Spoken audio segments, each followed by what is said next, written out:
I have a toddler son with my ex. He was honest and told me he didn't want to be a dad and believed he was too selfish to be a good one. I didn't want an abortion, and he said he wouldn't force me to get one. So we agreed that I would have the baby and he would help me financially, but I wouldn't expect anything else from him.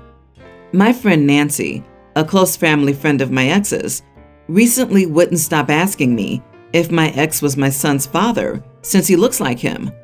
Only my family knew he was, and I wasn't going to tell her at first, but Nancy's one of my best friends, and I thought I could trust her.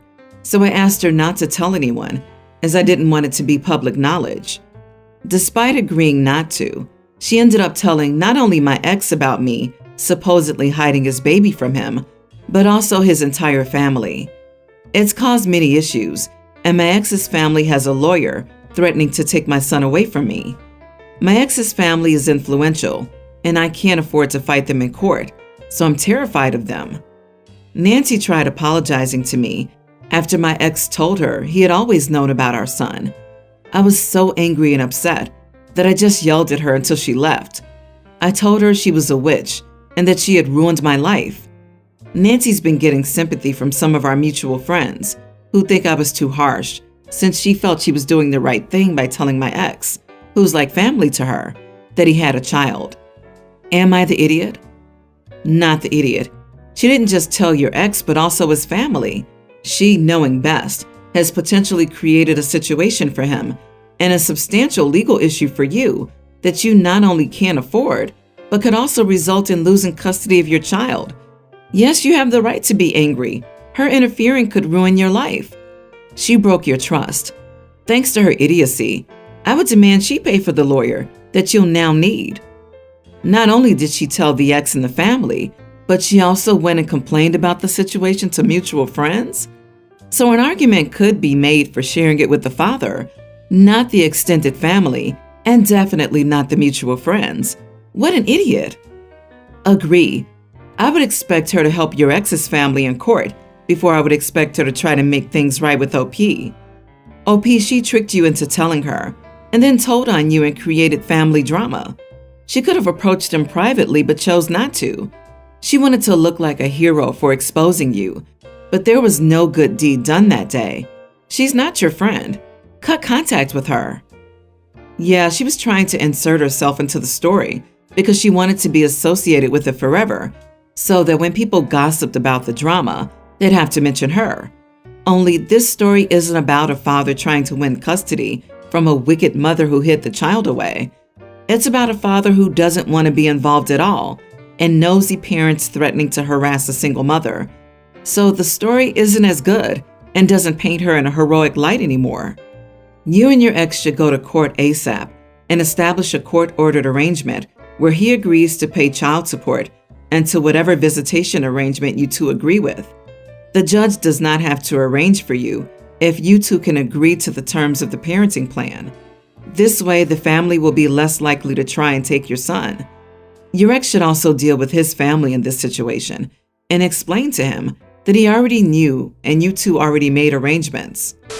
I, 34 male, am in a situation where I feel I'm right, but some friends and family feel I'm in the wrong. I genuinely don't think I'm in the wrong, so I'm looking for some unbiased opinions and answers. My wife Elizabeth died when my daughter Davina, tween, was born, so I decided to name her the middle name of her mother in honor of her. My current wife Natalie, 34, didn't know this up until 2 weeks ago when a cousin accidentally slipped it out. It's important to add that Natalie gets jealous of Elizabeth from time to time because Davina knows that Elizabeth was her real mom and has pictures of her to remind her. Also, Natalie and I are expecting, so now she's hung up on naming our daughter Natalie. I understand she's jealous, but I feel like she's only trying to one-up Elizabeth by doing this. I've already expressed my dislike for her doing this, but she brushes it off and says things like, "If you loved me more than Elizabeth, you would let me have this." At dinner with my family last night, she revealed without my knowing that the baby's name would be Natalie.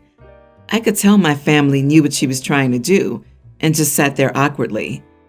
I didn't want to embarrass her by saying anything directly, but when we got home, I told her that I was putting my foot down and I refused to let her name our baby that. She called me cruel and pathetic for still loving Elizabeth, even though she was dead. I honestly didn't know what to say and just left. I'm currently writing this at my parents' house and seriously contemplating divorce. Not the idiot. She's jealous of a dead woman and is actively trying to one-up your late wife to get you to prove you love her more? That is not healthy.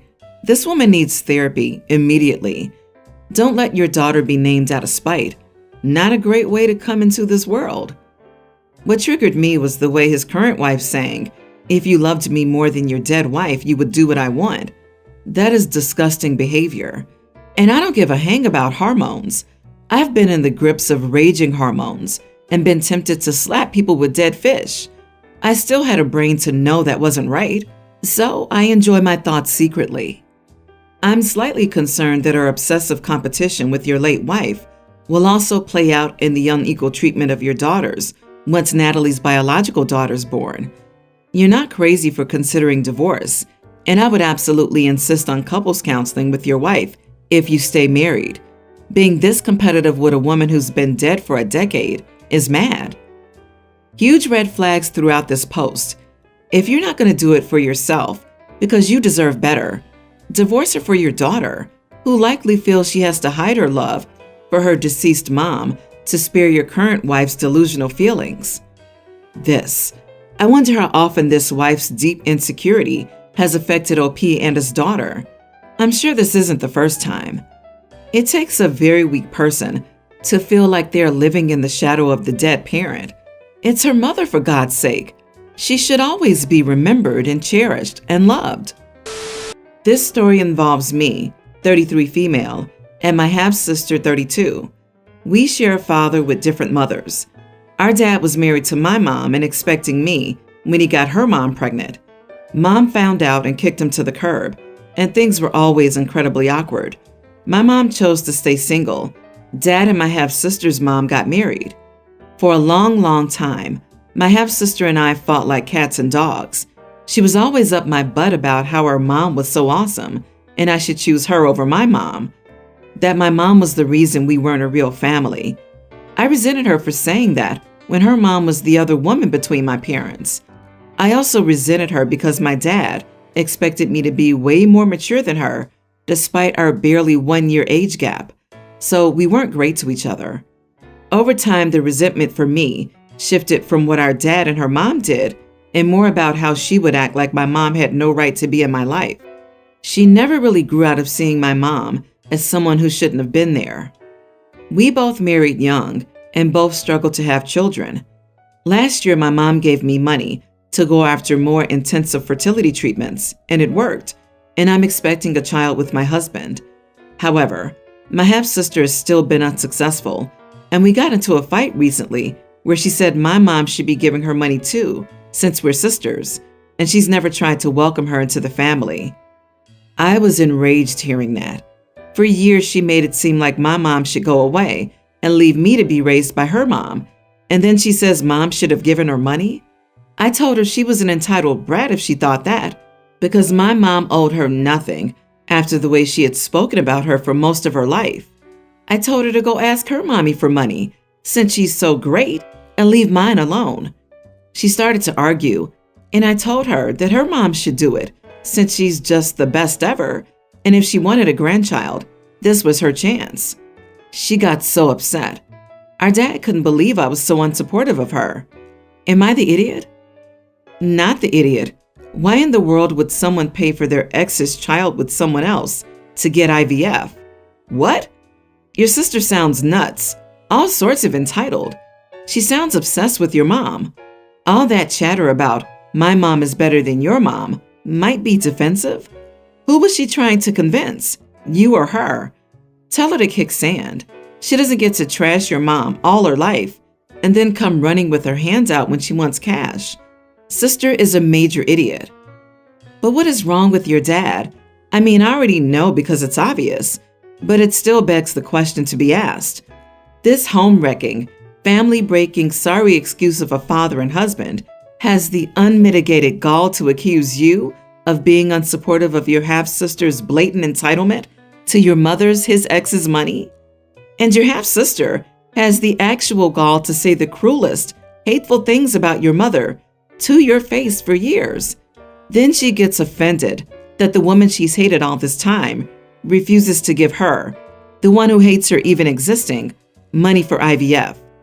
What the heck kind of upside down, inside out, warped reality do your half-sister and dad think this is anyway? I don't often read these with my mouth agape, but holy crap. Half-sister is dripping with aggression and disdain. OP, you should have cut her down years ago. And you should definitely go no contact with that whole side of your family.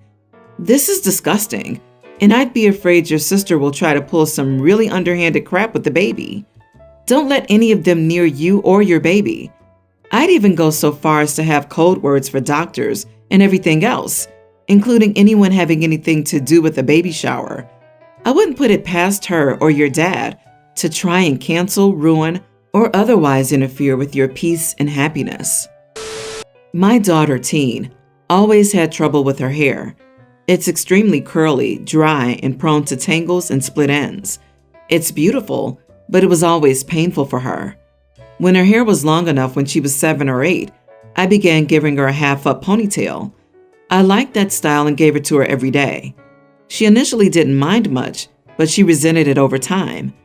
Since she was 10, she would beg me to let her wear her hair down repeatedly, and I would tell her that she didn't have the right type of hair because it would puff up whenever she let her hair down. So she would ask me to get her hair straightened with every chance she got. A year later, she came up to me with various ideas where she would wear hair clips and headbands so the hair wouldn't puff up. I initially let her do it, but it made her look unkempt, so I stopped letting her. Instead, I offered a few variations of her hairstyle, such as twisting the top of her hair before tying it, which she took. Then she got a bob cut. She began styling it as having a side bang and having a hair clip. I let her keep it, but a month later I began to insist that she let me give her the half-up ponytail, to which she got upset, but eventually gave in. At some point she ditched the hairstyle and tied her hair up in a ponytail. She only let me do it occasionally. Over the past few years, she grew her hair out to her waist, the longest it's been, and began experimenting with a variety of hairstyles like pigtails, half-up pigtails, and half buns. All of these looked good on her, but they made her look childish. Whenever I offered to give her the half-up ponytail, she would insist on doing it in a full bun instead, which was beautiful on her. She's been asking for a pixie cut, but I didn't want her to get one since I was scared that it would puff up. So I told her that she could get a layered shoulder-length haircut instead, to which she complied.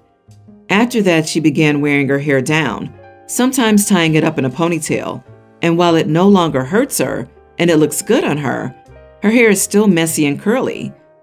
Finally, however, I stopped styling it and just let her do whatever she wanted. Today, I invited guests over. I had my daughter get ready. Everything was going well until I asked her to let me brush her hair. She asked me not to give her that hairstyle, and I told her she was going to. I told her that I wouldn't let her strut around with her hair messy like that. She got upset and said that she didn't like it and tried to offer some other suggestions, such as a pigtail or a bun. But I told her that the pigtail made her look childish, and I didn't have time to give her a bun, and the fact that she rarely ever wears it anymore. As I was styling her hair, she was on the verge of tears, and during the entire visit, she gave me the cold shoulder. I'm starting to wonder if I took it too far, but I just want her to look presentable. So, am I the idiot? You are the idiot. Curly hair isn't messy.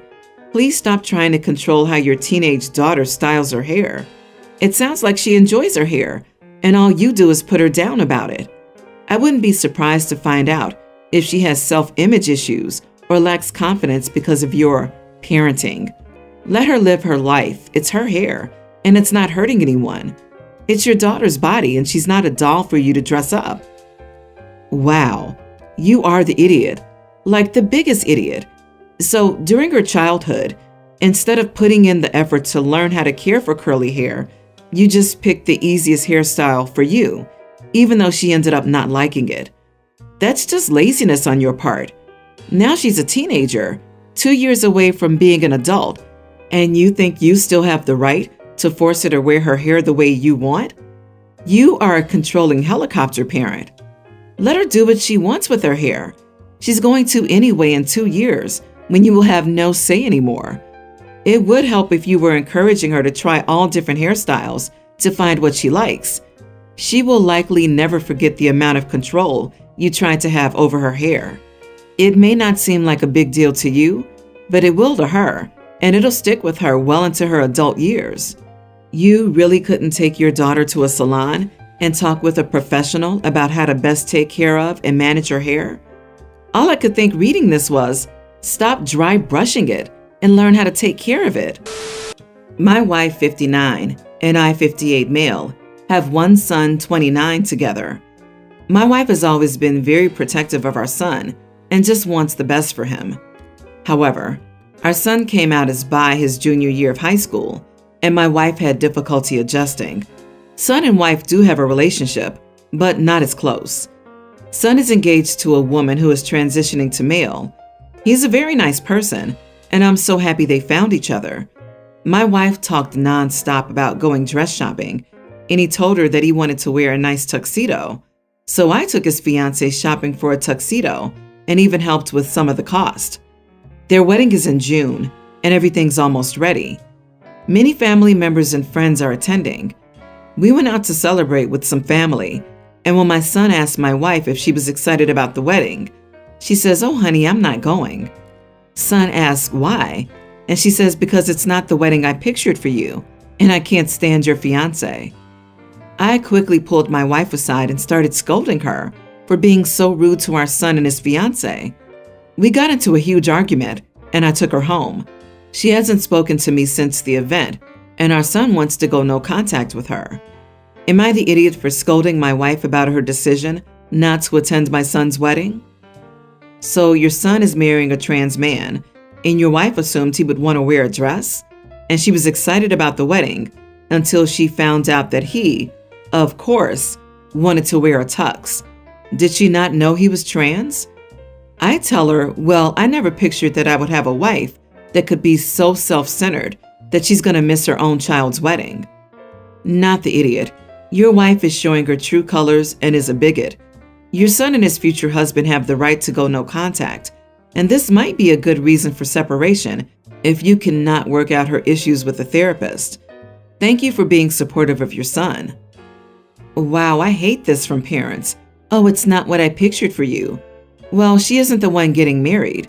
It's a shame she can't embrace the happiness that your son and his fiancé have found, but is so stuck in biphobia that she can't see that she's choosing her idealized version of your son's future over her actual living and breathing son. I would respect your son's choice to go no contact with her. And honestly, you were more than in the right when you told her off. Good on you for being a good parent.